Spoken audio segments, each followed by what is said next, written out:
क्या ये मैं ठीक कर रहा हूँ? चूज़ा चेक करें जी, अल्हम्दुलिल्लाह माशाल्लाह चूज़ा करना सारा फैसला गलत है या सही है। अस्सलाम वालेकुम, मैं मोहम्मद इमरान, यूट्यूब चैनल इमरान टावरी का जी। दोस्तों जिस तरीके थोड़ा पता वा कि चूज़ा माशाल्लाह साडा अज हो गया 23 दिन का करें तो चूज़ा हुण इनू साह का कोर्स चल रही है इस टाइम। और साह कोर्स दे विच की होंदा वा कि इहदी आवाज़ भी कम होंदी आ। अजकल जिस तरीके थोड़ा पता वा नमी का तनासब जिहड़ा वा वो कम हैगा, नमी घट होंदी आ। और नमी घट होने का की नुकसान है, नमी घट होवे तां ज़्यादातर साह के मसले बनते हैं। जो नमी कम होवे तो उदों साह के ज़्यादातर मसले बनते हैं। और सानू नमी ज़्यादा करने वास्ते सानू की करना चाहिए वा, असी पहले तो कोशिश करते हैं जी खुद मेरी अपनी रूटीन होएगी, मैं इंशाल्लाह अपनी रूटीन शेयर कराँगा। और हर भाई का अपना अपना फैसला होंदा वा, हर भाई अपने अपने तरीक़ेकार करेंदे ने नमी वधाउण दा। जिहड़ा साडा तरीक़ेकार होएगा असी अपना तरीक़ेकार दसांगे इंशाल्लाह जी ज़रूर। अजकल जिस तरीके तुहानू पता वा कि हीटर चलते हैं और हीटर चलण दे नाल नमी का तनासब कम होंदा वा। नमी का तनासब वधाउण वास्ते की करना चाहिए वा, पहले नंबर पर असी टैंकियां स्प्रे वालियां लैके उन्हां नाल स्प्रे करांदे चूज़े दे उत्ते ते स्प्रे करांदे दीवारां नाल पानी लैंदे कि ताकि नमी का तनासब जिहड़ा वो बनिया रहे।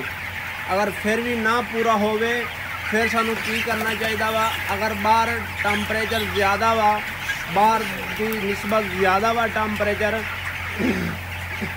अगर थोड़ा चूज़ा बर्दाश्त करता वा तो फिर तुसी अपना पैड खोल सकते हो और पिछू जड़ा पानी जड़ा वो दे सकते हो। कुछ दोस्त जड़ियाँ सेबे वाली बोरियां होंदियां उन्होंने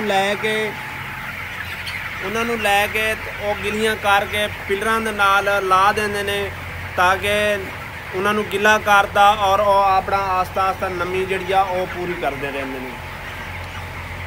कई दोस्त इस तरीके करते हैं, असी तो खैर ये काम नहीं किया, नहीं इस तरीके किया कि असी बोरियां सीमेंट वाली सेबे वाली बोरियां लईए और उन्होंने गिला करिए, गिला करके तो फिर उन्होंने नाल अपना नमी का तनासब बढ़ाइए। असी साडा जिहड़ा रूल है, जिहड़ा साडा शेड्यूल होएगा, जिहड़ा साडा तरीक़ेकार होएगा, असी इंशाल्लाह वो ज़रूर शेयर किया करांगे दोस्तों के।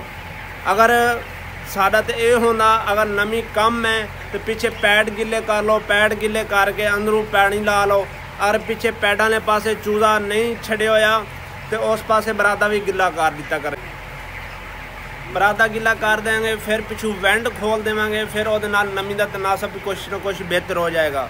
अगर नहीं तो फिर तुसी टैंकी स्प्रे वाली लैके ਉਹਦੇ ਵਿੱਚ मंथोल पा लो, मंथोल पा के तो वो दीवारां नाल कर सकते हो। तुसी चूज़े दे उत्ते भी स्प्रे कर सकते हो, कोई इशू नहीं है। क्योंकि मंथोल जिहड़ा वा वो तुहानू पता वा कि मंथोल जिहड़ा वा साह दे वास्ते बेस्ट होंदा वा और साह दी जिहड़ी ऑक्सीजन आउंदी है ओहदे फायदा दिंदा, साह दी नाली नू साफ करदा वा।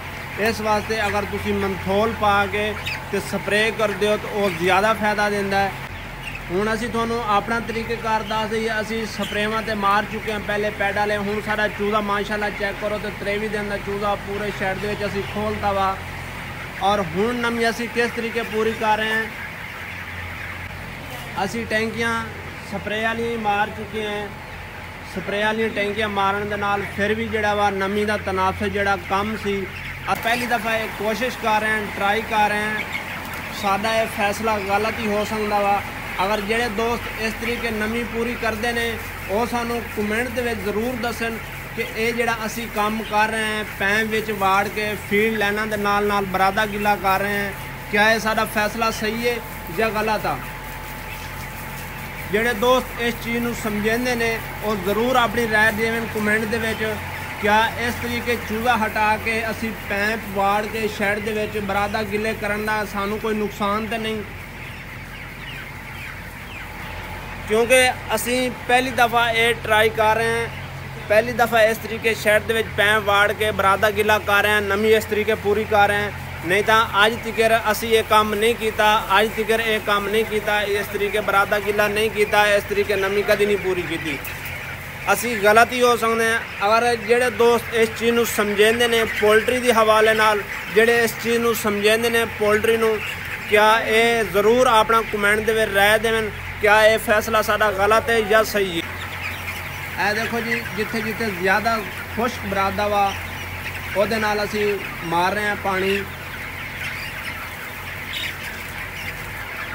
आ पैप असी विच वाड़िया होया वा पूरे शेड दे विच, ज़्यादा नहीं, एक लाइन नू पानी मार के फिर एक लाइन छड़ देनी, फिर दूसरी लाइन दे विच मार के पानी फीड लाइनां दे नाल पानी मारना वा, फीड लाइनां दे नाल पानी मारना वा, ज़्यादा बरादा भी गिला ना होवे।